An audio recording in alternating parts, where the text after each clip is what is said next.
Welcome to Tamil cars. இப்ப நம்ம அண்ணன் பாத்தீங்கன்னா நம்ம கிட்ட ஒரு 3 லட்ச ரூபாய் பட்ஜெட்ல 7 சீட் நல்ல வண்டி கேட்டிருந்தாரு. அவருக்காண்டி நம்ம பிரதர்கிட்ட இருந்து இவரோட வண்டியை பேசி பையர் செல்லர் டைரக்டாவே பேச விட்டு எடுத்து கொடுத்துருக்கோம். உங்களுக்கு எப்படி சாட்டிஸ்ஃபைடா இருந்துச்சா? முழுமையான திருப்தி பாய். உண்மையிலேயே என்னன்னா நான் ஒரு சாதாரண ஒரு டிரைவர் தான். இந்த மாதிரி ஒரு வண்டி வாங்கணும் அப்படின்ற ஒரு ஆசை இருக்கு, எல்லாமே இதா இருந்துச்சு. பட் அந்த அளவுக்கு காஸ்ட்லியான இடம், மற்ற இடங்கள்ல எல்லாம் விசாரிக்கல, கொஞ்சம் அதிகமான பட்ஜெட் அப்படி இப்படின்னு தான் சொன்னாங்களே தவிர அந்த ஒரு முறையான இது கிடையாது. எனக்கு மெயினா திருப்தியா இருக்கிறது என்னன்னா, நேரடியா பார்ட்டிகிட்ட கொண்டு போய் விட்டதுதான். பார்ட்டிகிட்ட நீங்களே பேசிக்கோங்க, சரியா பேசுங்கன்னாங்க. உண்மையிலேயே முழு திருப்தி.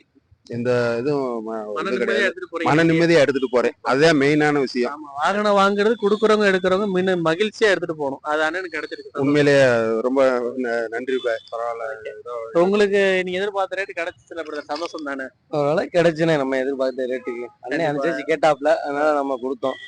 சரி நம்ம கிடைச்சானா கொடுத்தோம். இந்த விலை கொடுத்தீங்க எதுவும் மனசங்கடம் இல்ல உங்களுக்கு? இல்ல அதெல்லாம் எதுவும் இல்லை. ஏன்னா சந்தோஷமா தான் கொடுக்கணும். ரோட்ல ஓடுற மோட்டாரு மகிழ்ச்சியா கொடுத்து மகிழ்ச்சியா வாங்கினாதான் நல்லபடியா ஓடும். ஆமா, சரிங்களா? கண்டிப்பா. மிக்க நன்றி.